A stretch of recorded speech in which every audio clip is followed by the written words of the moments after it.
Shirota était un loser qui ne voyait que des filles dans ses rêves, jusqu'à ce qu'il surprenne accidentellement la fille la plus sexy et rebelle de l'école en train de se changer, devenant immunisé à sa capacité de remonter le temps. Désormais, il sera forcé de devenir son esclave, devant la satisfaire de toutes les manières qu'elle désire. Le jour où tout a commencé, Shirota errait dans ses pensées à propos de son existence, surtout en pensant à quel point elle diffère de celle de sa camarade de classe Takamine, la déesse de l'école. Il est toujours du genre à se fondre dans l'arrière-plan et, comme d'habitude, il se cache dans la salle de stockage pour manger son déjeuner. Mais soudain, Takamine entre et commence à se déshabiller. Bien sûr, Shirota panique. Il essaie de ne pas regarder, mais en tant qu'homme, avec des besoins dégénérés, les règles du citoyen modèle ne tiennent pas dans cette pièce fermée. Alors il jette un coup d'œil, et ce qu'il voit, c'est le plus grand et le plus intrigant trésor de toute l'école, rien que pour lui. Cette image s'imprime à jamais dans sa mémoire. Mais ce qui le trouble, c'est pourquoi la grande Takamine doit se changer en secret et non pas aux toilettes. Plus tard dans la journée, tout le monde reçoit ses résultats d'examen, et Shirota ne souhaite jamais avoir une bonne note. Mais aujourd'hui, il obtient miraculeusement un 52, ce qui est plutôt élevé pour son cerveau ramolli. Mais à la surprise générale, la déesse Takamine, celle qui a toujours eu 100 A d'une façon ou d'une autre, obtenu un maigre 98. La classe bruisse de chuchotements à propos de sa série interrompue. Takamine, visiblement ébranlé, demande si le professeur a vérifié 2 fois, mais il lui assure que oui.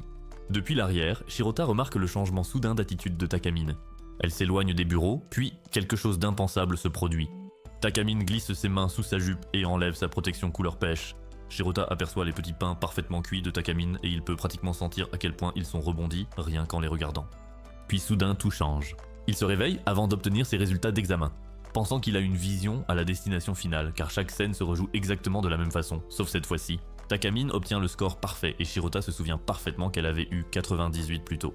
Toute la journée le laisse agité, se demandant comment les résultats de Takamine ont pu changer, comment ce rêve humide pourrait être réel, et même le rêve humide précédent. Dans la salle de stockage aussi, les questions s'accumulent jusqu'à ce que Shirota trouve enfin le courage d'aborder directement Takamine dans la salle du conseil des élèves. Il lui demande maladroitement à propos de sa note en maths, celle qui était censée être de 98. Les yeux de Takamine se durcissent en une fraction de seconde. Elle lui demande si Shirota a déjà parlé de cela à quelqu'un. Shirota a des frissons dans le dos face à ce regard terrifiant, et il répond immédiatement non.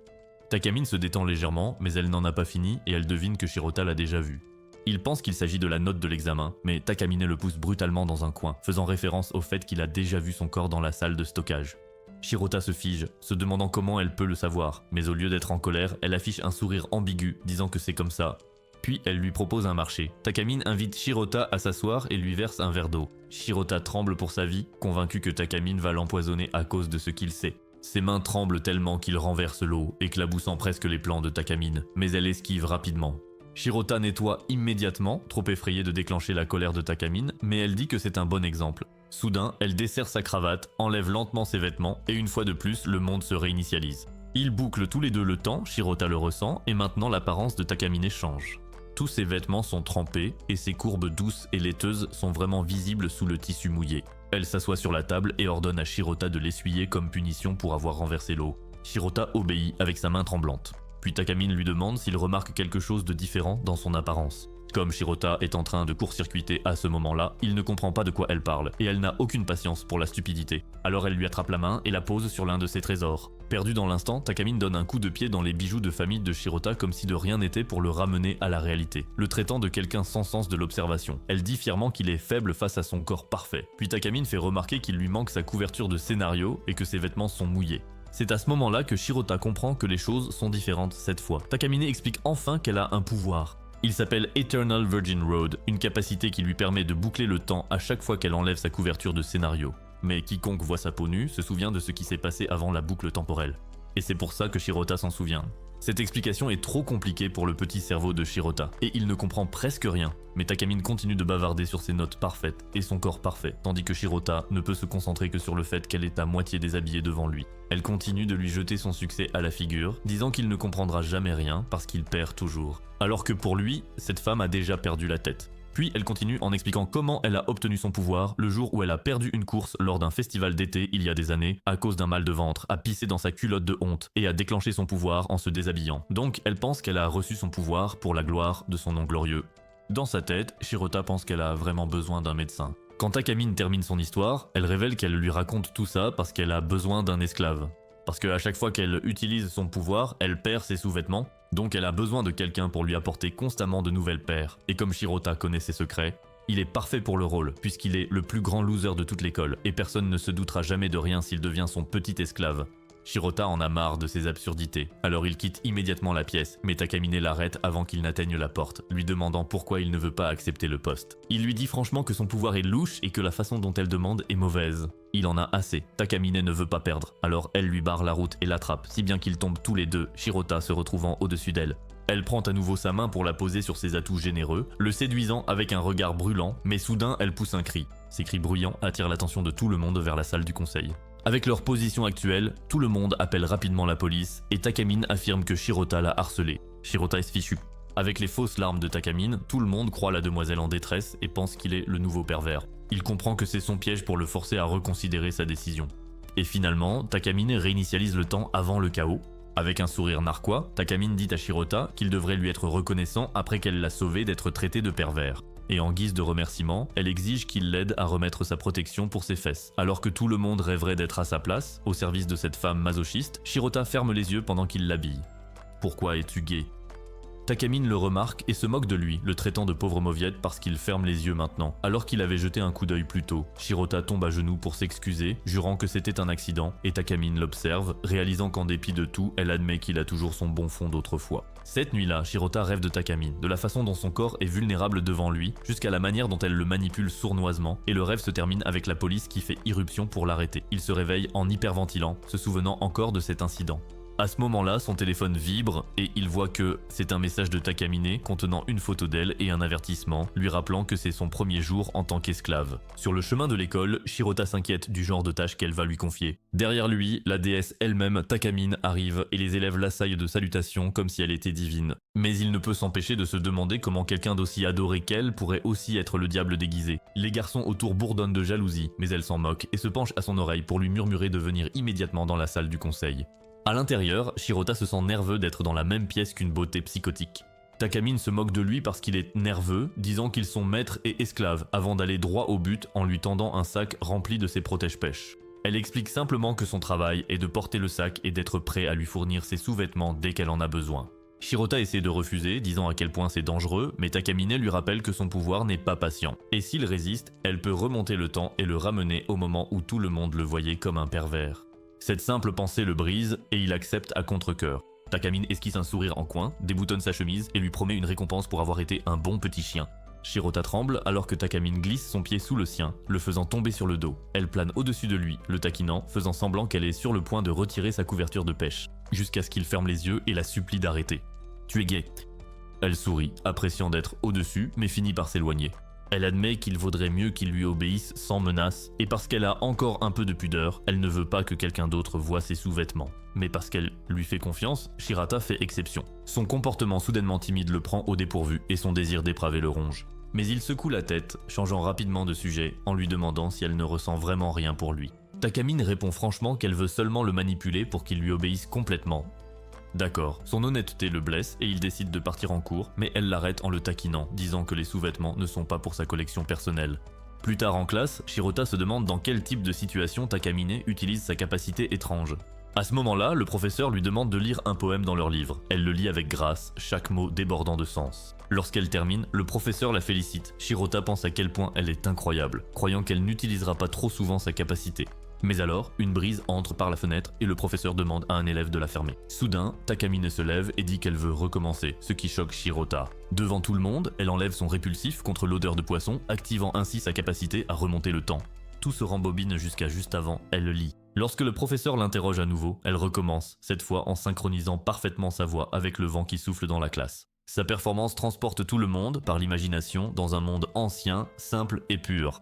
Avec le vent à ses côtés, sa lecture ressemble à une scène tirée de l'histoire. Toute la classe lui offre une ovation debout. Elle regarde Shirota droit dans les yeux, souriant victorieusement. Shirota réalise que si elle utilise son pouvoir même pour des petites choses, ce sera lui qui devra lui remettre ses sous-vêtements d'innombrables fois. À ce moment-là, Takamine lui lance une boule de papier en lui disant de se dépêcher. Shirota sait que c'est le moment de s'occuper de sa tâche. Il regarde autour de lui et décide qu'il est impossible de lui remettre ses sous-vêtements maintenant, alors il prévoit d'attendre la pause. Mais Takamine, déjà préparée, laisse sa gomme par terre près d'elle, lui faisant signe de la ramasser et de profiter de cette occasion pour l'aider. Bien qu'hésitant, Shirota se souvient qu'elle peut remonter le temps pour lui éviter la prison. N'ayant pas le choix, il se force à agir avec ses sous-vêtements cachés dans sa poche. Il va ramasser la gomme et lorsque personne ne regarde, il glisse habilement les sous-vêtements sur les jambes fines de Takamine.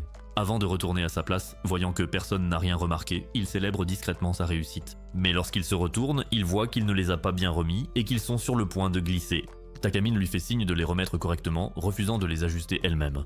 Le professeur commence à appeler les noms pour rendre les livres, et Shirota imagine l'horreur de voir Takamine marcher jusqu'au bureau, ses sous-vêtements tombant au sol, puis trouver un moyen de lui en faire porter la faute, ruinant ainsi sa vie. Puis, il se souvient de ce qu'elle lui a dit un jour, que même si elle serait embarrassée que d'autres voient ses sous-vêtements, cela ne la dérange pas si c'est lui qui les voit. Avec cela en tête, Shirota prend une décision lorsque son nom est appelé. Il se rend au bureau. Le professeur l'interroge alors, mais il ment en disant qu'il a mal entendu puisqu'il est déjà là. Le professeur lui dit de rendre le livre à Takamine. Elle le remercie en le recevant et il se demande pourquoi il ressent le besoin de la protéger. Alors qu'il s'apprête à partir, Takamine lui bloque le pied avec le sien, lui ordonnant de remettre correctement ses sous-vêtements. Il n'a aucune échappatoire. Shiroda utilise sa jambe pour les remonter lentement le long de sa cuisse, sentant sa chaleur moite au passage. Soudain, le professeur appelle le nom de Shiroda. Surpris, il va trop loin, frôlant son point sensible, ce qui la fait pousser de petits cris de joie. Lorsqu'il lui demande si elle va bien, elle insiste que oui. Plus tard, dans la salle du conseil des élèves, Shirota lui dit qu'elle est incroyable, mais elle répond qu'elle voulait seulement le tester pour voir de quoi il est capable. Lorsqu'il lui demande ce qu'elle aurait fait s'il n'avait pas apporté son livre, elle répond avec désinvolture qu'elle n'y a pas pensé, car elle lui fait entièrement confiance. Puis elle lui demande pourquoi il l'a sauvée de l'embarras et il ne sait pas lui-même pourquoi. Takamine le taquine, suggérant que c'est parce qu'il veut être le seul à voir ses protège-pêches. Il nie, mais elle voit bien que c'est vrai, et avoue que savoir qu'il est obsédé par elle la rend heureuse. Shirota lui demande alors à propos des bruits de joie qu'elle a fait plus tôt, mais elle le fait taire, lui ordonnant de ne plus jamais en parler.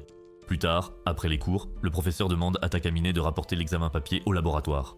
Elle accepte avec un sourire. Elle sourit, et aussitôt, tous les élèves de la classe Simpson se rassemblent autour d'elle, proposant leur aide. Elle continue de sourire poliment en refusant, mais son irritation monte, car ce Shiroda à la tête de mule ne comprend toujours pas ce qu'il est censé faire, alors elle rembobine le temps. Mais à la deuxième tentative, Shiroda ne comprend toujours pas. Takamine doit le fusiller du regard jusqu'à ce qu'il se souvienne enfin de son rôle de serviteur. Shiroda se précipite alors pour se porter volontaire. Dans le couloir, Takamine le réprimande sévèrement pour l'avoir obligé à utiliser son pouvoir simplement pour lui rappeler son devoir. Shiroda baisse la tête, s'excusant tandis qu'il lui remet sa culotte, réalisant enfin sa position. Ils continuent en direction du laboratoire, mais leur chemin est bloqué par d'autres élèves impatients d'aider Takamine. Shiroda est stupéfait de voir à quel point elle est adorée, car elle ressemble vraiment à une déesse dans cette école. Il se dit que s'il avait ne serait-ce qu'une fraction de ses privilèges, la vie serait tellement plus facile. À sa grande surprise, Takamine parle à ses fans avec chaleur et décontraction, se souvenant de nombreux détails sur leur vie. Plus tard, Shiroda essaie d'engager la conversation, la félicitant pour la façon dont elle gère plusieurs garçons avec autant d'aisance. Takamine le rabroue aussitôt, lui disant de ne pas la comparer à une actrice de Fun Hub qui joue à tout va. Mais même si elle en était une, elle voudrait quand même être la numéro 1. Shirota est choqué par cette comparaison audacieuse, puis se reprend, admettant qu'il admire sa capacité à parler à des gens qu'elle connaît à peine. Takamine explique fièrement que cela fait partie de son rôle de présidente du conseil des élèves. Impressionnée, Shirota lui demande comment elle connaît le nom de tout le monde. Elle répond avec désinvolture qu'elle les a tous mémorisés en une journée après être devenue présidente. Et puisque tout le monde la connaît, elle doit connaître tout le monde en retour, sinon elle perdra. Shirota n'arrive pas à croire à quel point elle est compétitive, même pour ce genre de choses. Mais il la respecte pour avoir travaillé dur afin d'en arriver là, et il se demande ce qui la pousse à se dépasser autant. Takamine mentionne alors qu'elle connaît le profil de tous les élèves, y compris le sien. Elle commence à révéler où il habite, sa catégorie de tir préférée, et même son impressionnant 9 pouces. Shirota est stupéfait, mais aussi embarrassé qu'elle dévoile des choses sur lui, et il s'écrie, lui demandant si elle en sait vraiment autant sur tout le monde. Cette question la fige, car elle n'aime pas qu'on doute d'elle. D'un regard perçant, elle lui demande s'il insinue qu'elle est une harceleuse. Puis, d'un ton détaché, elle souligne un autre de ses traits, extrêmement autoproclamé, et avec un sourire en coin un peu déviant. Shirota se fige à sa dernière remarque, et Takamine se penche vers lui, lui demandant si elle se trompe. Gêné, il détourne le regard, affirmant qu'il ne répondra pas, et qu'elle ne voudrait de toute façon pas être regardée avec des yeux bizarres. Cela blesse sa fierté, alors elle lui attrape la jambe, le faisant s'effondrer au sol. Puis, debout au-dessus de lui, elle le provoque en lui demandant que, si elle aime être regardée par lui, qu'est-ce qu'il ferait ? L'esprit de Shirota tourne à toute vitesse, voyant que la déesse du lycée le taquine à ce point, allant même jusqu'à déboutonner sa chemise juste pour voir sa réaction. Pris de panique, il lâche qu'il faudrait qu'ils sortent ensemble avant qu'il puisse vraiment répondre à cette question. Takamine cligne des yeux, puis éclate de rire, ne s'attendant pas du tout à cette réponse. Abandonnant son jeu, elle s'assied à côté de lui et lui demande doucement ce qu'il entendait par « être un couple d'abord ». Shirota panique, insistant sur le fait qu'il ne l'entendait pas comme un souhait. Elle rit de nouveau, appréciant à quel point il est déstabilisé, puis se lève et le laisse là, tout en disant qu'elle aime sa réponse. Shirota reste complètement perplexe. Il veut la rattraper, mais il trébuche dans les escaliers et dégringole. Plus tard, lorsqu'il se réveille, il est à l'infirmerie, la tête posée sur les genoux de Takamine. Surpris, il demande ce qui s'est passé et elle lui explique qu'il est tombé dans les escaliers et que, par gentillesse, elle a remonté le temps et l'a porté jusqu'ici. Lorsqu'il la remercie, elle repousse sa tête contre sa poitrine, déclarant que c'est désormais son nouveau profil. Comme il résiste à ses taquineries, elle le traite de puceau fragile, ce qui, à ses yeux, signifie qu'il est un garçon sérieux. Pendant un bref moment de tendresse entre eux, Takamine gâche tout en mentionnant qu'elle ne porte rien en dessous et Shirota se redresse d'un bond, réalisant que c'est après les cours. Il panique car il a raté son examen de rattrapage en sport et doit refaire les tours de marathon. Déterminé, il avoue qu'il veut gagner au moins quelque chose pour une fois et cette détermination impressionne Takamine. Takamine décide donc d'assister elle-même au rattrapage, mais elle ne lui facilite pas la tâche. À mi-parcours, Shirota est très en retard, alors Takamine arrête sa course, soulignant sa mauvaise posture en courant. Mais le contact rapproché et sa chemise trempée de sueur, devenue transparente, le font craquer complètement. Elle lui ordonne de finir la course en 30 minutes, mais malgré ses encouragements, il échoue. Les autres se moquent de lui pour avoir déshonoré Takamine après qu'elle ait corrigé sa posture, mais elle déclare qu'ils continueront jusqu'à ce qu'il réussisse. Sur ce, elle lui retire son armure scénaristique et remonte le temps. Mais cette fois, Shirota parvient à peine à suivre, tout en commençant à préparer ses excuses. Takamine suit les garçons à vélo, exhibant délibérément ses atouts pour que tout le monde les voie. Shirota panique et se met à sprinter derrière elle, ne voulant pas que quelqu'un d'autre regarde son trésor, et, contre toute attente, il termine premier. Takamine lui rappelle qu'il lui reste encore une dernière tâche, et derrière les arbres, il lui remet sa protection de pêche. Elle le taquine en lui demandant ce que ça fait de gagner en moins de 30 minutes. Épuisé, il ne s'était même pas rendu compte qu'il l'avait fait, et pour une fois, Shirota s'avoue à lui-même qu'il n'aurait jamais cru pouvoir gagner quoi que ce soit, surtout avec ses notes. Le rattrapage ne signifie peut-être pas grand-chose, mais il est heureux. Sa joie sincère amuse Takamine et elle décide de rentrer chez elle. Ce soir-là, Shirota se souvient qu'il a toujours son sac de sous-vêtements. Il prévoit de le lui rendre demain, mais rien qu'en le tenant, son imagination s'emballe. Avant qu'il ne puisse jeter un œil à l'intérieur, Takamine l'appelle, exigeant qu'il lui rende son sac car elle veut aller courir le soir. Shirota hésite, soupçonnant qu'il s'agit encore d'un test. Mais ensuite, elle envoie une photo d'elle sans protection pour les tétons, affirmant qu'elle sortira sans. Parce qu'il n'a pas répondu, pris de panique, Shirota se précipite dehors pour la retrouver. Elle envoie une autre photo depuis un parc à proximité, avec un inconnu en arrière-plan qui la regarde discrètement. L'esprit de Shirota s'emballe, imaginant les pires scénarios où elle se fait traiter comme un jouet. En réalité, Takamine avait prévu de simuler des excuses et de rentrer chez elle, faisant de tout cela une simple provocation. Mais lorsque Shirota se présente réellement, elle est secrètement ravie, même si elle le cache derrière son masque de tsundere, le félicitant pour sa rapidité et pour savoir rester à sa place de serviteur. Shirota insiste sur le fait qu'il ne s'agit pas d'obéissance et que si quelque chose de grave arrivait, elle ne pourrait pas remonter le temps, car elle ne porte pas de sous-vêtements. Takamine est prise au dépourvu par sa douce attention. Mais elle dissimule son trouble par une nouvelle provocation, lui demandant s'il l'a imaginé être touché par quelqu'un d'autre. Gêné, il le nie, affirmant qu'il était simplement inquiet. Son visage s'adoucit et pour la première fois, elle le remercie sincèrement. Elle admet qu'il est le seul à se soucier d'elle, et comme il connaît son secret, il devrait se sentir honoré car il est spécial. Ses paroles blessent autant qu'elles flattent, mais Shirota ne peut s'empêcher de sourire. La connaître d'une façon que personne d'autre ne connaît le remplit de chaleur. À partir de ce moment, il se promet en silence de ne plus jamais la quitter des yeux. Le lendemain, pendant le cours de natation, Takamine plonge et impressionne tout le monde par sa vitesse. Elle bat Uko, la star de l'équipe de natation, qui est littéralement partie à l'étranger s'entraîner avec Michael Phelps. Lorsqu'elle sort de la piscine, l'eau ruisselant sur son corps comme une friandise juteuse, la foule admire sa silhouette exquise. Même Shirota reste figée, la bouche grande ouverte. Mais avant qu'il ne puisse réaliser ce qui se passe, Takamine déclare nonchalamment qu'elle veut refaire la course et active soudainement ses pouvoirs. Le temps rembobine et la course recommence. Cette fois, elle nage sur le dos, visage tourné vers le haut, s'assurant que toute la classe puisse admirer pleinement la physique de ses mouvements en action. Shirota ne comprend pas pourquoi elle avait besoin d'une reprise. Mais cet angle parfait lui donne envie de faire des choses impliquant de la vaseline et quelques mouchoirs. Après avoir fini première à nouveau, elle marche directement vers lui et lui demande pourquoi il n'est pas curieux de savoir pourquoi elle a refait la course. Mais Shirota répond simplement qu'il n'a pas eu le temps de poser la question. Elle dit qu'elle voulait juste laisser une impression durable de celles qui feront d'elle le sujet des séances de plaisir des garçons, puis demande en le taquinant laquelle de ses performances a donné à son cadet le salut complet. Shirota se fige, réalisant que s'il admet avoir préféré le dos crawlé, cela signifie qu'il reluquait son corps.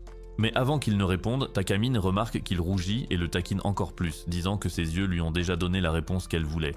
Il lui demande alors comment elle a remonté le temps alors qu'elle ne portait aucun plot protector et elle révèle qu'elle a sacrifié un de ses cache-tétons cette fois. Mais rien que l'idée qu'elle ne porte qu'un seul protège-mamelon le fait flancher plus fort qu'un millier de mecs devant Bonnie Blue. Takamine se penche tout près et lui murmure à l'oreille de rester après les cours. Ce soir-là, elle l'entraîne au centre commercial pour acheter de nouveaux protège-pêche. Shirota sue à grosses gouttes, ne sachant pas où regarder, quand il lui demande pourquoi il est même là. Elle sourit en coin et dit qu'il doit venir puisqu'il est son esclave maintenant.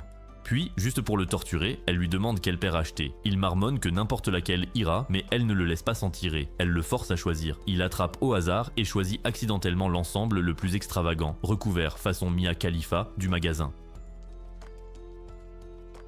Takamine éclate de rire et le pose contre son corps, donnant l'impression qu'elle est prête à enchaîner les galipettes. Pris de panique, il échange pour un ensemble blanc pur pour montrer qu'elle est innocente, puis passe à un noir parce qu'elle est secrètement diabolique. Ensuite, il pense au rose pour sa gentillesse, mais désespéré, finit par choisir le bleu. Lorsqu'elle lui demande pourquoi, il marmonne qu'il n'a aucune raison. Elle sourit en coin et l'entraîne dans la cabine d'essayage. Shirota panique, disant qu'il ne devrait pas être là, mais elle lui ordonne de s'agenouiller puisqu'il est celui qui va les lui mettre. Elle soulève sa jupe, montrant qu'elle porte des collants épais pour qu'il ne voit rien. Il essaie de faire l'idiot, mais son visage s'approche dangereusement d'elle. Snoo qui sent les fleurs alors qu'il fait glisser le tissu le long de ses jambes, mais le parfum et la chaleur sont trop forts, ce qui le fait s'évanouir sur le coup. Plus tard, elle lui redemande pourquoi il a choisi le bleu. La paire bleue?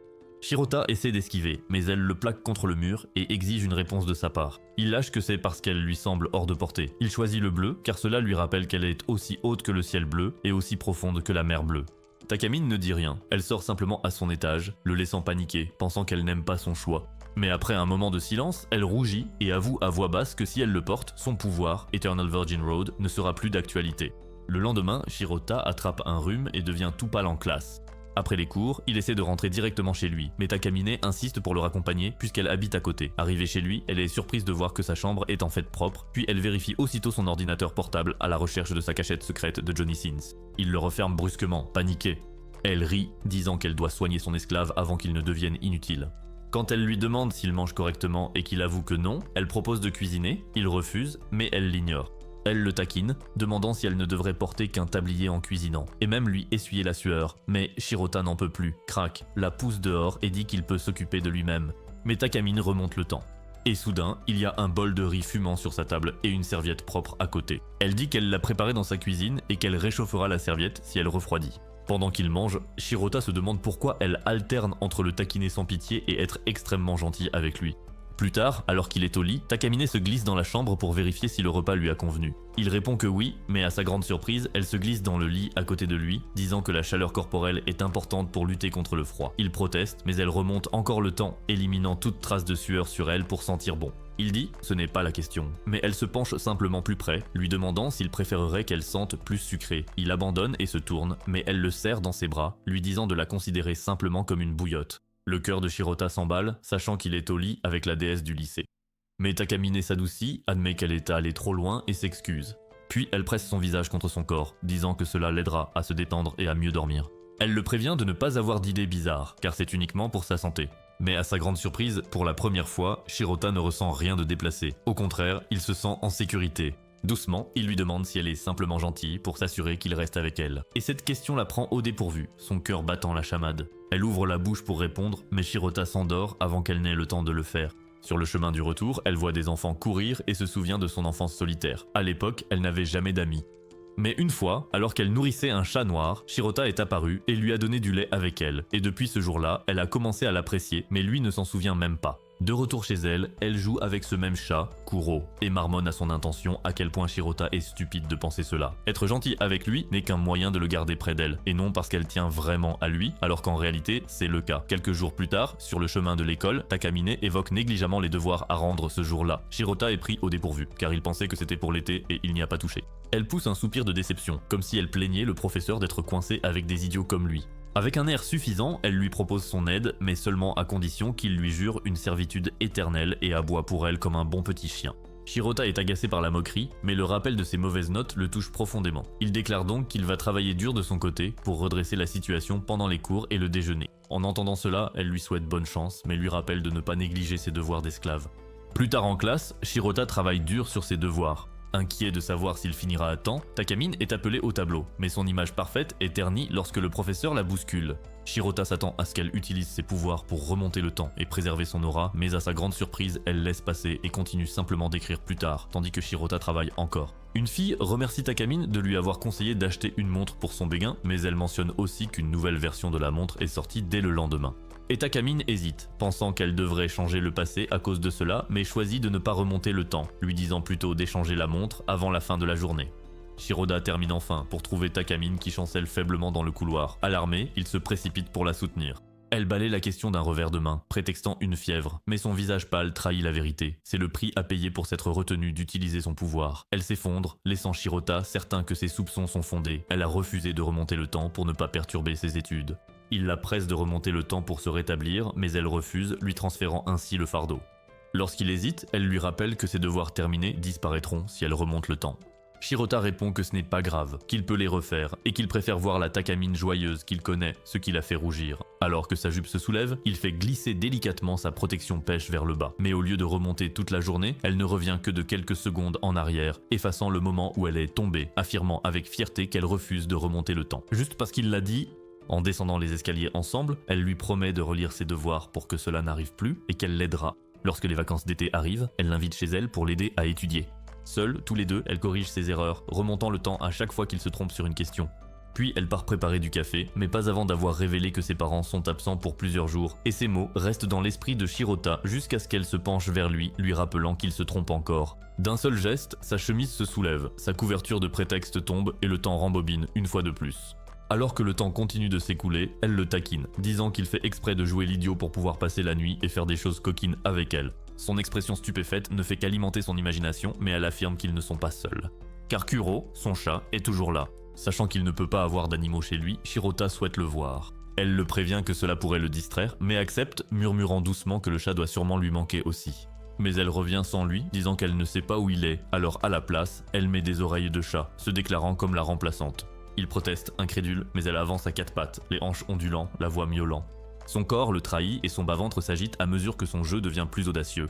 Lorsqu'elle s'agenouille, cambrant le dos, la vue manque de le faire flancher. Elle continue en se levant sur ses genoux, déclarant qu'elle poursuivra jusqu'à être satisfaite. Quand il termine enfin ses devoirs, il fait déjà nuit et il la blâme pour son fanservice qui en est la cause.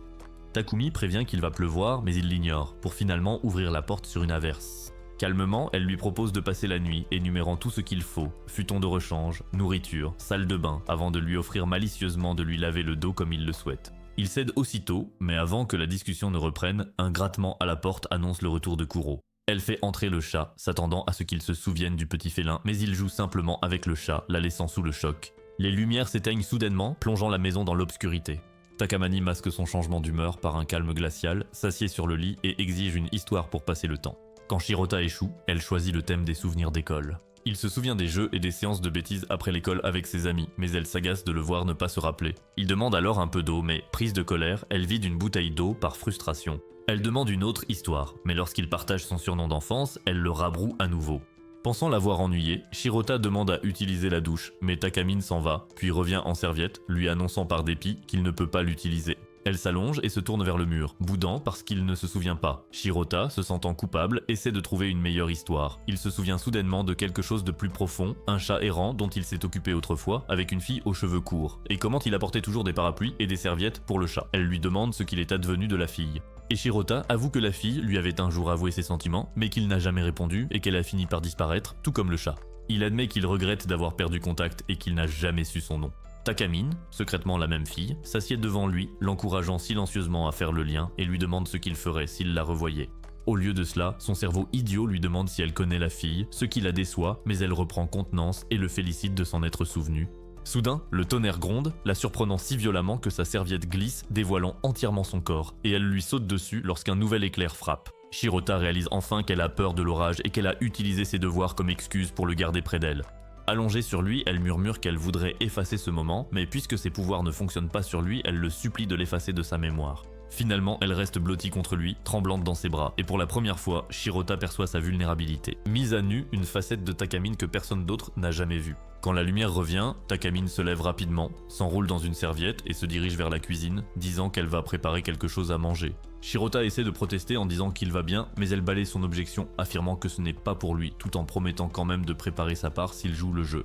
Puisqu'ils sont seuls, elle propose un jeu de rôle en tant que jeune mariée. Et la règle est simple. Si l'un des deux refuse, ils ne seront jamais en couple pour le reste de leur vie. Shirota râle à propos de ses bêtises, mais pour Takamine, c'est parfait. Pour elle, il est le plus facile à manipuler, un idiot qui ne peut pas résister. Le jeu étant lancé, elle s'éclipse pour cuisiner. Quand Shirota va la voir, il est pris au dépourvu en découvrant Takamine, qui ressemble à un véritable dessert dans son tablier. Avant qu'il ne puisse réagir davantage, elle insiste pour qu'il la traite comme sa femme bien-aimée. Mal à l'aise, il s'exécute et lui demande de mettre une protection pour pêche. Amusée, elle lui demande de l'aider et il hésite avant de lui passer une sorte d'armure scénaristique sur le corps pour cacher la vue de son cheesecake. Une fois cela fait, elle lui demande de l'aider avec la soupe, mais Shirota est tellement distrait par sa présence qu'il finit par la brûler. Agacé, Takamine remonte le temps et le réprimande gentiment pour son manque d'attention. Le dîner est finalement prêt, et alors que Shirota complimente sa cuisine, elle l'interrompt avec un doux sourire. Assise tout près de lui, elle insiste pour le nourrir, comme le font les couples.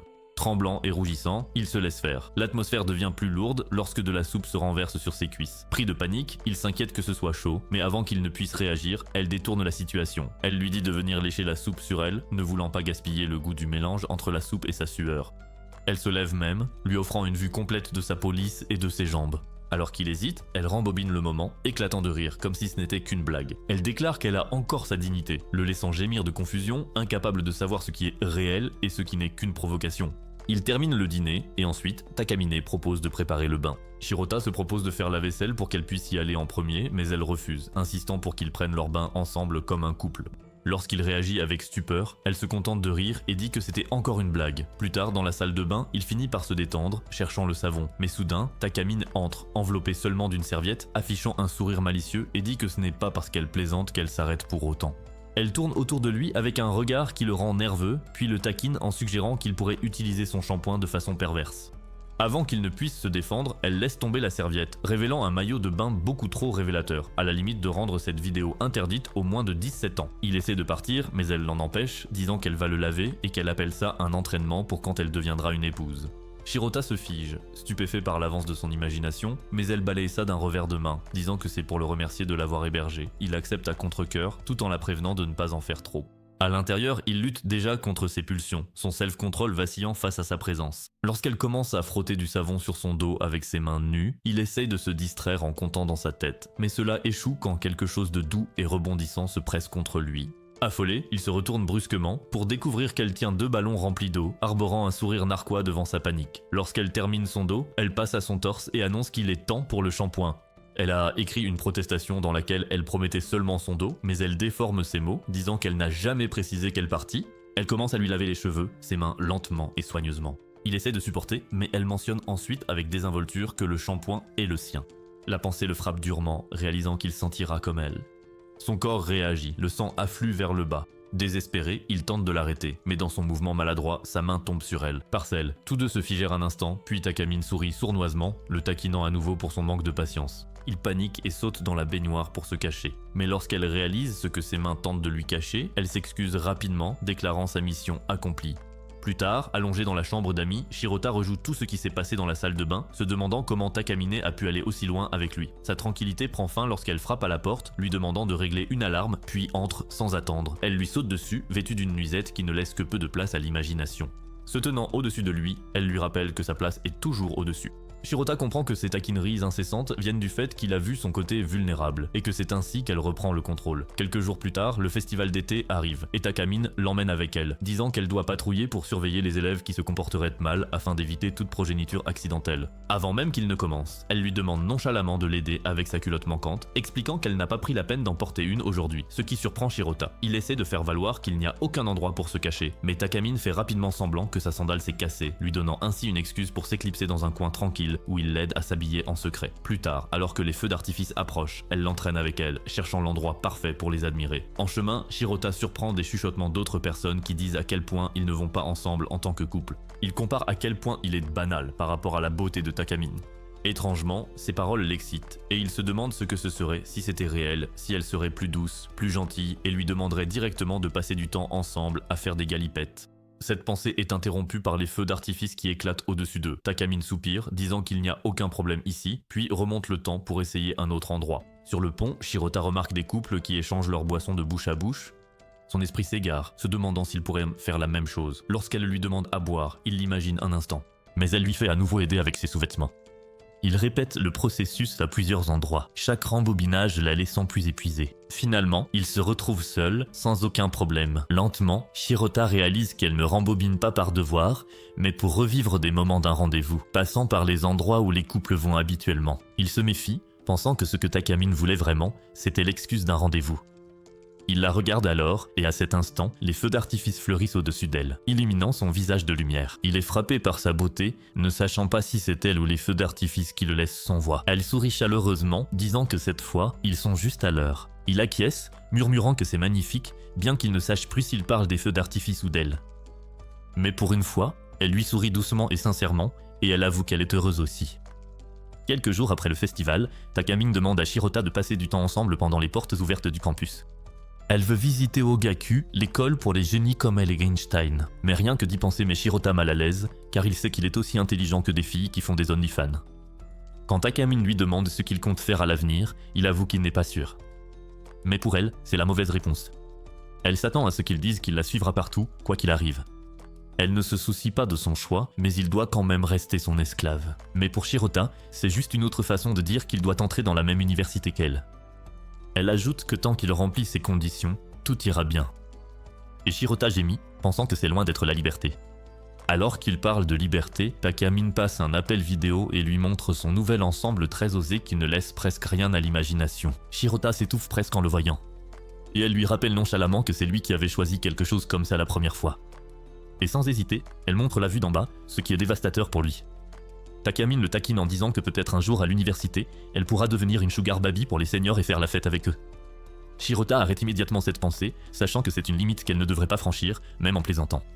Elle le transforme en menace, disant que s'il ne veut pas qu'elle finisse comme ça, il doit la suivre à la même université. En récompense, il est le seul à avoir le droit de la voir ainsi. Shirota essaie d'argumenter, soulignant que tout le monde sait que ses notes ne sont de toute façon pas suffisantes pour réussir l'examen d'entrée. Alors qu'ils sont encore en ligne, Kuro saute soudainement sur sa table, faisant tomber son téléphone. L'appel se termine, mais elle lui envoie rapidement un message menaçant de le punir s'il ne parvient pas à entrer dans la même université qu'elle. Quelques jours plus tard, il visite le campus de Ogaku. Shirota arrive le premier, et quand Takamine apparaît, tous les regards se tournent vers elle, même si elle n'est pas habillée de manière provocante. Elle le remarque et taquine Shirota de trop la regarder, alors qu'il est gêné mais ne peut le nier. Soudain, elle se tient devant lui, expliquant que sa vie universitaire dépend de lui, car comme il a servi de porteur de sous-vêtements, s'il n'est pas là et que quelqu'un la voit se changer, cela pourrait fuiter et elle pourrait se retrouver dans un scandale. Pour Shirota, cette logique est insensée, car changer de sous-vêtements en classe est déjà mal, et il y a des toilettes pour ça. Takamine est surprise par sa pensée logique et le félicite pour cela, mais elle est déçue qu'il ne morde pas à l'hameçon. Elle change de sujet, lui demandant ses projets, même s'il n'a pas encore décidé. Elle insiste pour qu'il y réfléchisse sérieusement cette fois. Shirota admet qu'il envisage de travailler au lieu d'aller à l'université, mais Takamine se fige un instant, puis insiste pour connaître les raisons. Il explique que sa sœur cadette commencera l'école l'année prochaine, ce qui signifie plus de frais de scolarité pour leurs parents. Et comme il ne veut pas être un fardeau pour eux, il estime qu'il n'y a rien à l'université qui l'intéresse. Plutôt que d'étudier à moitié, il pense qu'il vaut mieux travailler et rendre l'appareil à ses parents. Takamine est surprise par sa maturité, mais elle essaie quand même de raisonner avec lui en lui disant qu'il peut obtenir un emploi à temps partiel à l'université et rester son subordonné, bien sûr. Lorsque l'orientation sur le campus commence, Takamine semble un peu décalée, mais elle se ressaisit rapidement et rejoint la présentation. Une fois terminée, elle lève hardiment la main et demande quels sont les avantages d'être diplômée de l'institution. Tout le monde est surpris par sa question. Le professeur explique que les étudiants reçoivent des certificats pour leurs excellents résultats. Dans de rares cas, les professeurs fournissent des lettres de recommandation pour les candidatures à un emploi. Takamine en reste là, mais d'une manière ou d'une autre, elle est insatisfaite et remonte le temps. Elle ajuste sa question et demande quels sont les avantages d'être le meilleur diplômé de l'université. Même si la réponse reste la même, elle semble plus radieuse par la suite. Shirota demande ce qui a changé et elle explique la différence entre institution et université et insiste sur la spécificité. Plus important encore, il est maintenant temps pour lui de l'aider avec ses sous-vêtements. Shirota est stressée par la demande, mais Takamine le rassure, car grâce à la forme incurvée de la table et à leur position dessus, personne ne verra ce qui se passe en dessous. Vaincu, Shirota rampe en avant et ajuste rapidement ses sous-vêtements. Takamine le taquine, enfermant sa tête entre ses jambes pour le forcer à le faire correctement. Plus tard, sur le chemin du retour, Shirota admet qu'il a apprécié la visite du campus, mais il ne comprend toujours pas pourquoi elle a changé sa question. Takamine explique qu'elle veut être la déesse omnisciente et que pour elle, être précise est important. Plus important encore, elle veut l'utiliser l'utiliser le plus efficacement possible si un jour ils sont séparés. À la surprise de Shirota, il s'attend à ce que Takamine l'enchaîne partout, mais elle dit que c'est une blague car elle n'est pas un tyran. Pourtant, il ne doit pas se réjouir car elle l'utilisera autant qu'elle le voudra pendant le reste de leur temps ensemble à l'école. Shirota se fige. Il devrait se sentir soulagé à l'idée d'être libre plus tard,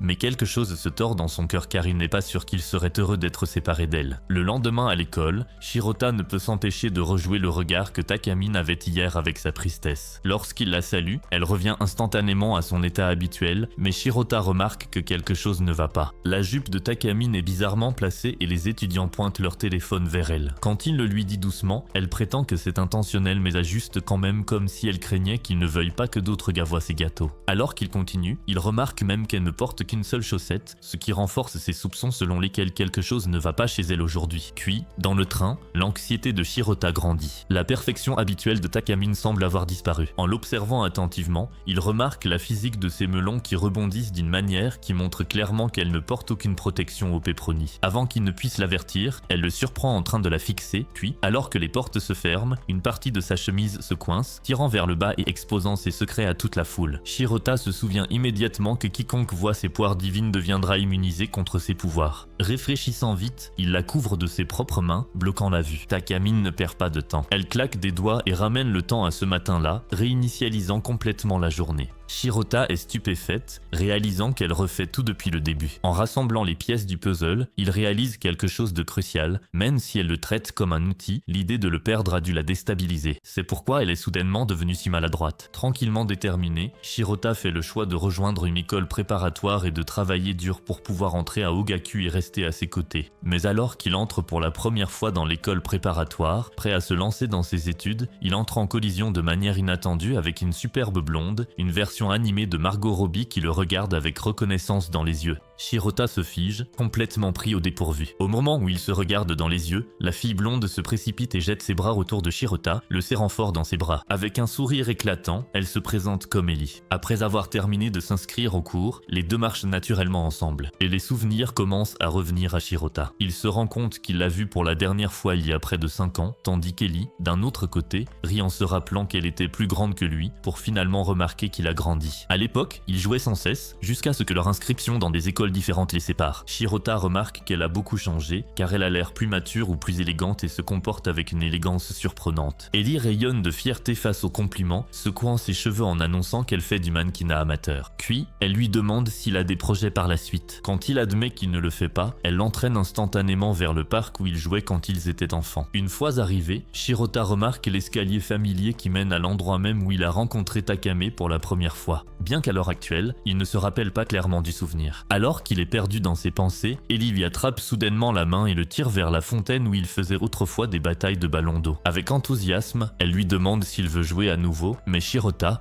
maintenant un peu plus gêné, se sent gêné, soulignant qu'ils ne sont plus petits. Ellie, inconsciente de son hésitation, se précipite quand même pour attraper des ballons. Son énergie est incontrôlable, comme il y a des années. Alors qu'elle les remplit pour Shirota, elle explique à nouveau joyeusement les règles, comme si rien n'avait changé. Mais quand il s'agit de remplir des ballons pour elle-même, elle en choisit des surdimensionnés, gonflant ses joues avec détermination. Soudain, l'une d'elles explose dans ses mains, la trempant de la tête aux pieds. Shirota lui offre rapidement une serviette, mais Ellie la rejette avec un sourire, déclarant qu'elle n'en a pas besoin, puisqu'elle ne porte même pas d'armure de complot. Cette seule ligne fait plier Shirota. Alors, pris de panique, il leur propose de se rafraîchir avec de la glace. Sur le chemin du magasin, il ne peut s'empêcher de s'inquiéter. Ellie est tellement insouciante et n'a aucune garde du tout, et si Takamine le surprend un jour dans cette situation, elle traitera Ellie comme une poupée de chiffon. Au moment où il revient avec une serviette et 2 cornets de glace, Ellie soulève négligemment sa chemise pour montrer qu'elle est déjà sèche, exposant presque tout le parc. Shirota laisse presque tomber les cônes avec horreur, la suppliant de ne pas exposer ses melons en public. Elle rit simplement et dit que ce n'est pas grave, parce qu'elle ne les montre que pour lui, puisque leur lien est plus profond que le genre ne pourrait jamais le faire. Alors qu'il s'assoit, Ellie lui demande dans quelle école il vise. Shirota n'est même pas sûr d'y assister. Il se souvient que Takamine lui a dit de la rejoindre dans le même collège, mais comme l'argent est serré, il ne sait pas si c'est possible. Quand il admet cela, Ellie incline la tête et lui demande sans détour s'il sort avec cette fille. Dérangée, Shirota panique, mais elle lit facilement l'expression sur son visage. Souriant en coin, elle le taquine en lui disant qu'il doit rêver de donner à la fille un bon domaine viticole. Ellie lui tapote maladroitement le dos, mais Shirota sourit encore plus largement, affirmant que toute fille qu'il invite dans son école doit secrètement l'aimer. Elle lui offre sa glace, mais elle fond et coule sur son cou. Sans hésitation, Ellie se penche et le lèche, en voyant Shirota en fusion. Elle rigole devant sa réaction, disant que les filles font ça tout le temps. Mais son esprit est instantanément parcouru d'images maudites d'elle et de Takamine faisant double emploi. Sa panique ne fait que s'intensifier lorsque, comme interpellée par sa conscience coupable, Takamine apparaît soudainement derrière eux. Au début, elle a l'air furieuse, mais en quelques secondes, son expression se transforme en son sourire taquin, qualifiant Shirota d'audacieuse pour s'amuser en public. Shirota demande pourquoi elle est ici alors qu'elle était censée être malade. Takamine croise les bras et déclare qu'elle est toujours en pleine forme. Puis, revenant à son personnage en colère, elle exige de savoir pourquoi il est amical avec ce tému Margot Robbie. Ellie, au lieu d'être insultée, s'illumine de joie, extatique que Takamine l'ait appelée Margot Robbie. Ellie sort un des ballons et explique qu'il jouait juste, mais le visage de Takamine rougit quand elle le prend pour quelque chose de bien moins innocent. Pourtant, elle sait que Shirota n'a pas le cran de faire un pas, alors elle demande directement à Ellie ses intentions. Tous deux insistent sur le fait qu'il ne faisait que jouer à cause de la chaleur estivale, mais l'imagination de Takamine s'emballe à nouveau. Quand Ellie l'invite à se joindre à eux, elle imagine un scénario à trois complètement différents. Alors que Shirota lâche nerveusement qu'il ne veut pas la tremper, Takamine s'énerve et rétorque qu'il n'a de toute façon pas ce qu'il faut pour lui donner envie de se salir. Quand Ellie s'éloigne pour remplir les ballons, Shirota demande discrètement si Takamine est d'accord avec ça pour se faire gifler violemment. Elle le réprimande pour être un coureur de jupons riantés, il lui fait la morale sur le fait de se concentrer sur les examens et son avenir au lieu de s'amuser. Alors que Shirota commence à sombrer dans la honte, Ellie revient, admettant que c'était son idée et insistant sur le fait qu'elle l'avait forcé à jouer. Voyant le paquet de ballons dans sa main, Takamine réalise enfin qu'elle a tiré de mauvaises conclusions. Ellie se présente correctement et Takamine se souvient d'elle comme de la fille énergique qui jouait avec Shirota. Gênée par ses propres suppositions, Takamine se tourne pour partir, mais Ellie insiste pour qu'elle reste et envoie Shirota chercher des boissons. Seule, Ellie s'excuse pour son comportement. Ayant fréquenté une école de filles, elle n'a jamais vraiment appris ou tracé les limites avec les garçons. Elle explique qu'il est naturel pour une femme de se sentir protectrice quand une autre fille s'approche de l'homme qu'elle aime, puis complimente ouvertement l'apparence de Takamine. Quand Takamine essaie de nier être amoureuse de Shirota, Ellie la démasque, disant que c'est écrit sur son visage. Quand Shirota revient, Takamine avertit sévèrement Ellie de ne pas en dire un mot. Ellie accepte, puis mentionne nonchalamment qu'elle a une séance photo et s'en va en sautillant, mais non sans taquiner qu'elle verra Shirota à l'école de soutien. Laissée seule, Takamine devient méfiante et l'accuse de n'être venue là que pour s'amuser. Shirota explique frénétiquement qu'il a rejoint parce qu'il a des problèmes avec lesquels il lutte et qu'il veut étudier plus dur pour pouvoir entrer dans la même université qu'elle. La confession fait battre le cœur de Takamine, bien qu'elle soit agacée qu'Ellie le sache avant elle. Promettant de l'aider, elle retire son armure scénaristique et inverse le temps juste pour recadrer le moment. Cette fois, elle exige qu'il la remercie au lieu de discuter, lui tendant ses sous-vêtements et lui ordonnant de les lui remettre. Pendant qu'il le fait avec hésitation, elle admet doucement qu'elle ne va aussi loin que parce qu'il travaille si dur pour elle. Une fois qu'il a fini, elle lui prend la main, avec un sourire malicieux, lui dit qu'elle le ramène à la maison pour lui vider le cerveau à force d'étudier. Cette nuit-là, Shirota étudie sous son œil vigilant, luttant pour se concentrer avec Kuro également présent. Mais Takamine lui ordonne de se concentrer, tandis qu'elle tient Kuro dans ses bras, lui disant comment Shirota se bat pour elle.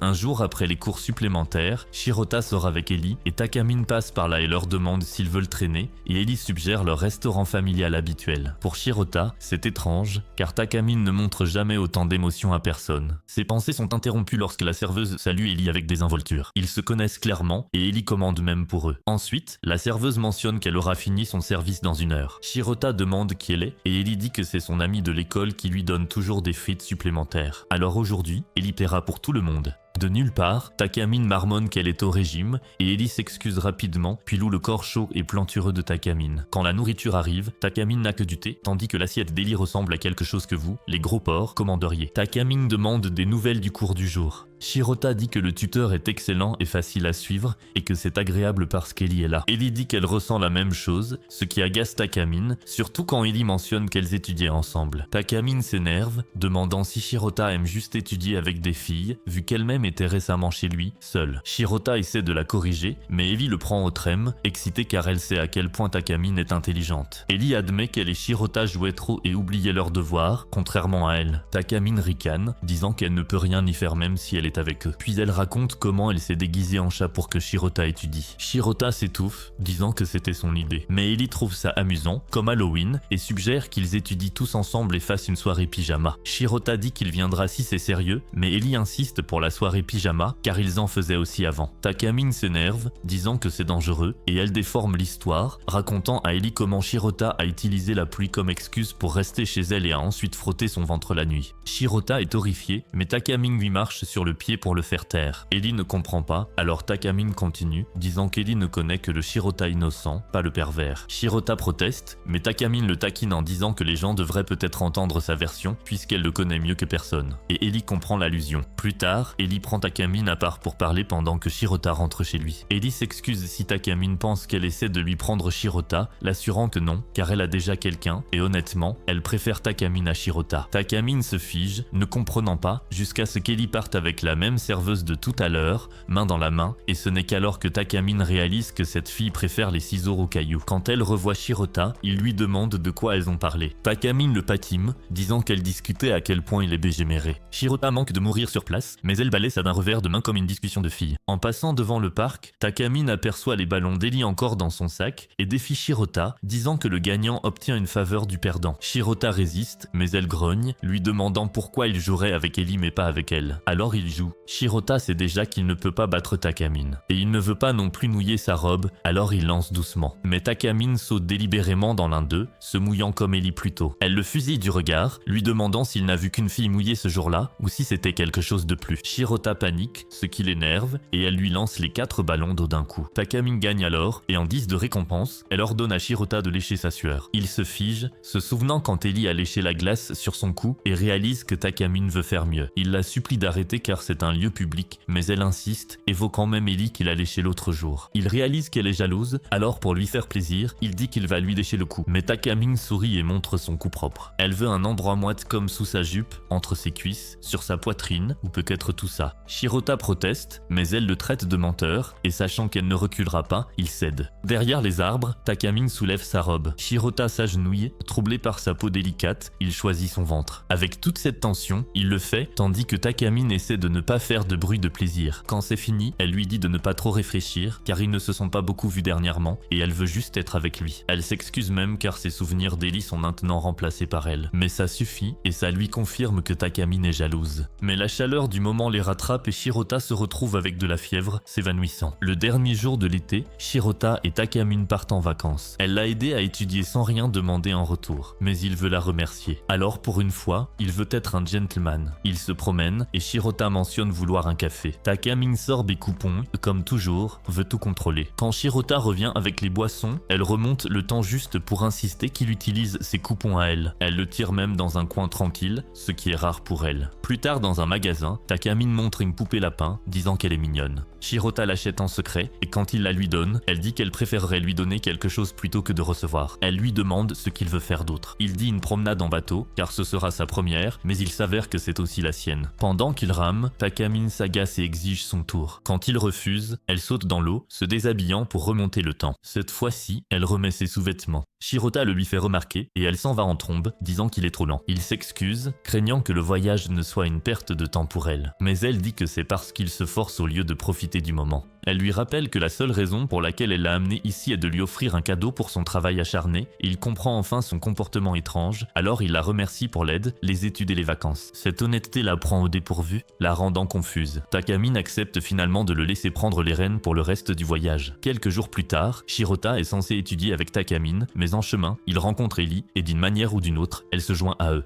Ils finissent tous les 3 par étudier ensemble. Mais Takamine est furieuse, tandis qu'Ellie est aux anges d'être dans la chambre de Takamine, et elle admet même qu'elle a toujours voulu étudier avec elle. Takamine n'en peut plus. Elle s'emporte, demandant pourquoi Ellie n'irait pas plutôt étudier avec son amie qui aime les filles. Ellie hausse les épaules, disant que Rurika est trop occupée ces temps-ci, donc elle n'a personne avec qui jouer. Takamine lui aboie dessus de jouer sur le terrain de jeu si elle veut s'amuser. Mais Ellie n'est pas du tout offensée.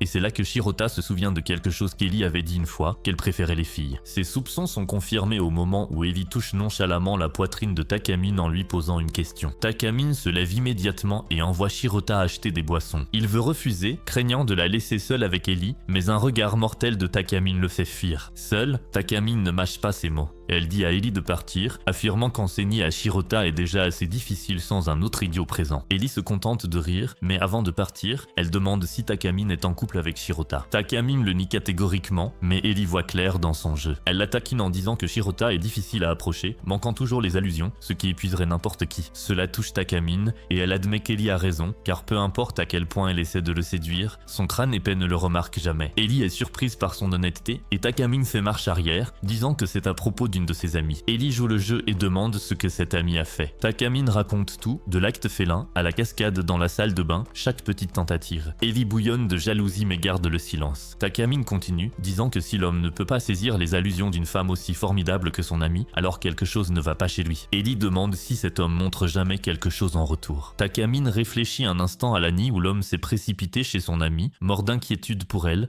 allant même jusqu'à planifier un rendez-vous et étudiant dur pour entrer dans le même campus. Ellie manque d'exploser en écoutant Takamine se désigner comme l'ami et Shirota comme l'homme. Takamine le décrit comme simple, pas particulièrement spécial, mais sincère et quelqu'un qui agit par sens des responsabilités. Ellie se lève d'un bond, déclarant que si quelqu'un est prêt à se dévouer comme étudier pour elle et à planifier un avenir avec elle, alors c'est de l'amour, pur et simple. Takamine se fige, car elle n'a pas mentionné sa stupidité, mais Ellie prétend que ce n'est qu'une supposition. Puis elle demande si Ellie est venue ici juste pour toucher ses irrésistibles atouts. Ellie s'excuse, mais dit que ce n'est pas sa faute. Le corps de Takamine est magnétique pour les hommes comme pour les femmes. Takamine sourit, puis lui propose de les toucher. Quand Shirota revient, il s'attend à moitié à ce que Takamine ait jeté Ellie avec un suplex, mais les sons de l'intérieur le rendent curieux. De la pièce, il entend Takamine gronder Ellie de ne pas le tenir si fort, tandis qu'Ellie s'extasie sur sa douceur. Shirota perd presque la tête, mais Ellie crie alors qu'elle ne veut pas être léchée. L'imagination de Shirota s'emballe, jusqu'à ce qu'il réalise qu'elle joue juste avec Kuro. Les jours passent, et la saison des pluies commence. Sur le chemin de l'école, Shirota et Takamine sont contents que la pluie ait cessé pour que leurs uniformes ne soient pas trempés. Mais Takamine remarque que cela joue en sa faveur, comme si elle perdait sa protection de l'intrigue. Elle peut la cacher sous son blazer, contrairement à l'été où ses précieuses parties sont trop faciles à voir. C'est là que Shirota réalise que chaque fois qu'elle porte son blazer, elle ne porte généralement rien du tout. Elle remarque son visage et lui demande si son histoire est ennuyeuse, mais il secoue la tête si vite qu'elle décide de jouer à un jeu. Elle lui dit de se retourner, et quand elle a fini de remonter le temps, il doit deviner quel sous-vêtement elle a perdu avant qu'il n'atteigne la gare. Et le gagnant peut donner des ordres au perdant. Pour Shirota, c'est du pur jeu de hasard. Takamine le taquine pour qu'il utilise ses compétences de détection de dégénérés pour détecter le son du frottement du tissu, la façon dont elle marche. Mais il crie qu'il n'est pas une sorte de sorcier. Elle augmente les enjeux. S'il gagne, il peut la faire étudier en maillot de bain. Quant à elle, laisser un vaurien comme lui donner des ordres serait une bénédiction. Il refuse, disant qu'il ne veut pas ça. Il demande ce qu'elle voudrait s'il gagnait. Elle lui dit qu'elle souhaite l'attacher et lui faire écouter sa voix en boucle toute la nuit via des écouteurs. Et Shirota sent sa dignité s'effondrer. Pourtant, il essaie d'analyser sa marche attentivement. Quand il aperçoit une flaque d'eau, il pense à l'utiliser pour regarder sous sa jupe, mais il s'arrête. À la gare, elle lui demande sa réponse. Il devine qu'elle a perdu son haut et elle lui dit que c'est faux et que c'est son bas. Elle le taquine en disant qu'il a eu plein d'occasions mais ne les a jamais utilisées,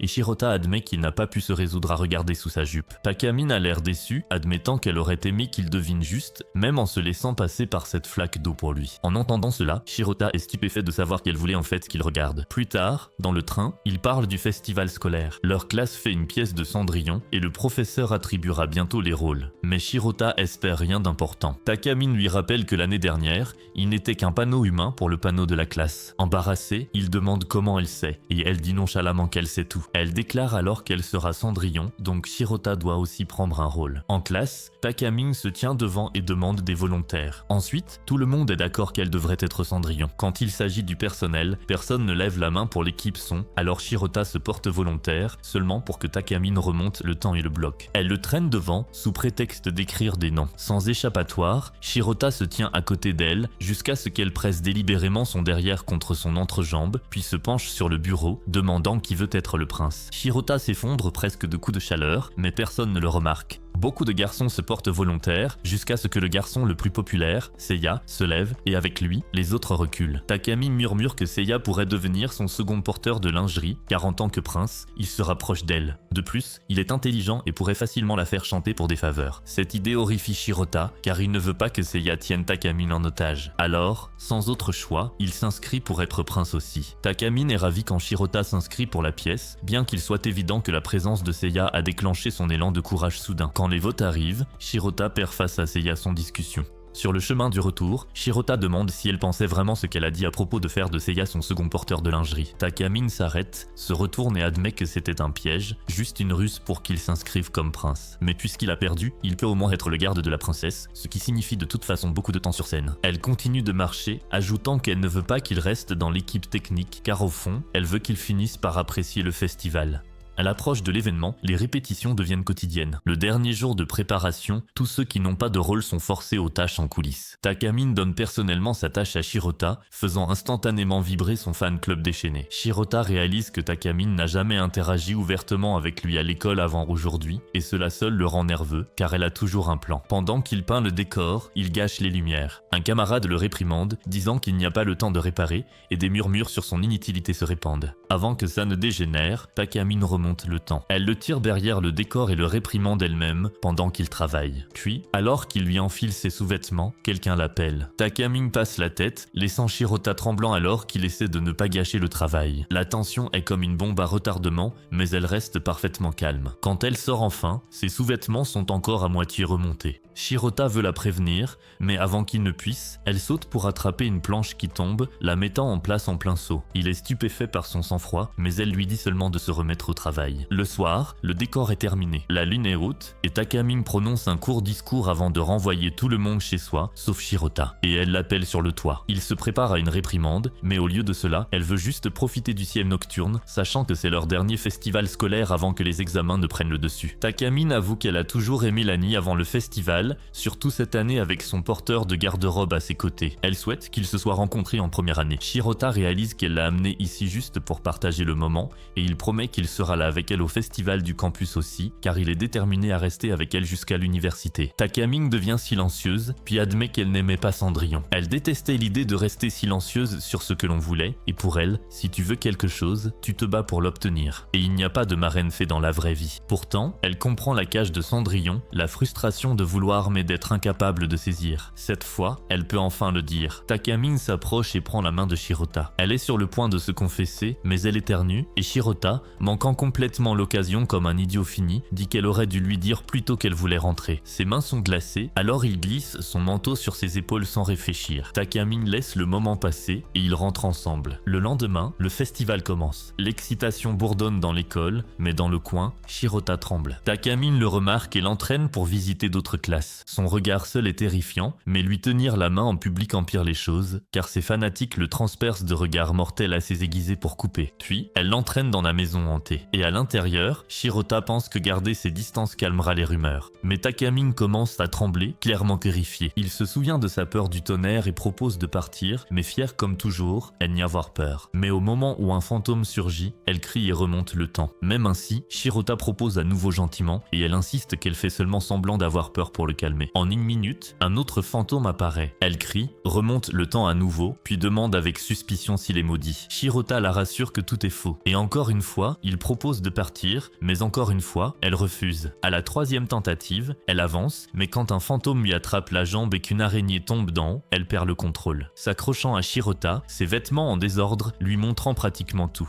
Deux filles passent par là et Shirota, réagissant vite, se fait passer pour un des fantômes, protégeant Takamine jusqu'à ce qu'elle soit partie. Quand elle s'échappe enfin, Shirota s'excuse, réalisant qu'elle est allée si loin juste pour le distraire de son trac. Takamine minimise, disant que sa panique n'était qu'un acte. Puis elle souligne comment il a improvisé en fantôme, ce qui signifie qu'il s'améliore. Shirota sait qu'elle cache sa faiblesse, mais la laisse faire. De retour en classe, la panique éclate, car Seiya n'est toujours pas là. Quand la porte s'ouvre, il entre en trébuchant, l'air d'être tombé d'un immeuble. Il minimise ça comme un petit accident avant de tousser du sang. La salle explose de panique et il est emmené d'urgence à l'infirmerie. Shirota presse Takamine de remonter le temps, mais elle ne le fait pas. Au lieu de ça, elle déclare qu'ils doivent remplacer le prince. Tout le monde se fige. Shirota sait l'importance de cette pièce pour elle, mais elle est très sérieuse. Avec seulement 1 heure, elle dit qu'ils peuvent couper un rôle sans importance, et le garde du prince n'a que 2 répliques de toute façon. Shirota est maintenant le prince, et en coulisses, il marmonne les répliques du prince. Il n'a répété que 2 fois, et tout ce qu'il peut faire, c'est s'accrocher au point clé. Sur scène, la belle-mère sirote son thé, grimace et le jette, directement sur la rôde de Cendrillon. Le public halète à l'aperçu soudain de ses atouts, et une vague d'acclamations éclate. Même Ellie, d'habitude la plus grande supportrice de Takamine, fulmine de jalousie. La classe observe depuis les coulisses, stupéfaite par la réaction de la foule. Quand la belle-mère et les sœurs partent, Takamine chante la partie triste de Cendrillon. La bonne fée apparaît, la bénit et les rideaux se ferment. Quand il s'ouvre à nouveau, Cendrillon éblouit dans sa magnifique robe. Les nerfs de Shirota se tendent, son entrée approche. Un camarade lui tapote l'épaule, l'encourageant. Puis Takamine l'interpelle, lui disant simplement de s'amuser. Cela le frappe et il se souvient du moment sur le toit quand elle a dit qu'elle voulait juste profiter du festival. Le prince est appelé et Shirota entre sous les projecteurs, prend une inspiration et fait face à la foule. Mais quand il voit tous les regards fixés sur lui, son corps se fige et un mot sort. Voyant sa lutte, Takamine le pousse, retire son armure de complot et remonte le temps avant son entrée. Elle le traîne dans la loge, le réprimandant d'être si négligent. Elle lui dit de ne pas se soucier du public car personne ne fait attention à lui de toute façon et lui conseille de se concentrer uniquement sur elle pendant la performance. Aussi dur que ses paroles puissent paraître, Shirota y sent la gentillesse. Cette fois, il entre avec confiance. Il demande à Cendrillon de danser et Takamine accepte volontiers. Soulagé d'avoir réussi sa première réplique, Shirota attend son solo avant sa prochaine entrée. Quand les lumières s'éteignent, il ouvre les yeux et trouve son visage enfoui contre Takamine. Alors qu'elle chante de sa voix angélique, il l'aide délicatement à remettre ses protections de complot. Quand les lumières reviennent, il réussit à se mettre en position juste à temps et l'histoire continue sans accroc. Au point culminant, le prince visite la maison de Cendrillon pour tester la pantoufle de verre. Mais soudain, Seiya fait irruption, affirmant que Shirota est un imposteur qui a pris son rôle pendant qu'il était blessé. Shirota se fige à nouveau car ce n'était pas dans le script. Takamine s'adapte vite, mais Seiya va plus loin, disant que Takamine ne devrait pas laisser un gars sale et crasseux comme Shirota l'a touché, se vantant d'avoir appliqué de la crème pour les mains toute la semaine. Shirota réalise que Seiya est juste jaloux, voulant être celui qui la touche. Shirota se met en colère que Seiya ruine le dernier festival de Takamine. La coupant, il déclare que même s'il est un imposteur, il ne l'abandonnera pas et quelqu'un d'aussi égoïste que Seiya ne la mérite de toute façon pas. Ces mots émeuvent le public, Takamine elle-même, le transformant en le véritable héros de la pièce. Le narrateur taquine la foule, demandant qui Cendrillon choisira. Mais Takamine embrasse soudainement Shirota sur scène, choquant tout le monde. Elle le tire hors de scène et les deux s'enfuient du théâtre, plongeant le public dans le chaos. Plus tard, les filles lui demandent si elle a vraiment embrassé Shirota et Takamine dit nonchalamment qu'elle n'a fait que ce qui était nécessaire pour sauver la pièce. Alors que le festival touche à sa fin, elle félicite Shirota pour son jeu d'acteur, tandis qu'il se demande secrètement si le baiser était une récompense pour son obéissance. Quand il lui demande pourquoi elle l'a embrassé, Takamine dit qu'elle le fera encore et encore jusqu'à ce qu'il comprenne, laissant entendre qu'il y a plus derrière. Shirota suppose que c'est parce qu'elle veut qu'il soit aussi son esclave à l'université, mais Takamine, frustrée, remet le temps à zéro quand il se trompe. Comme elle doit assister à la cérémonie de clôture, elle lui dit de bien réfléchir, et tant qu'il n'aura pas compris la vraie raison, il restera son esclave bien-aimé. Et pour la dernière fois, Shirota met les sous-vêtements à Takamine, mais cette fois, il était prêt à le faire, souhaitant secrètement qu'ils restent ensemble longtemps. Commentez ci-dessous, protecteur de pêche, si vous avez regardé jusqu'à la fin, abonnez-vous pour ne pas manquer la prochaine vidéo.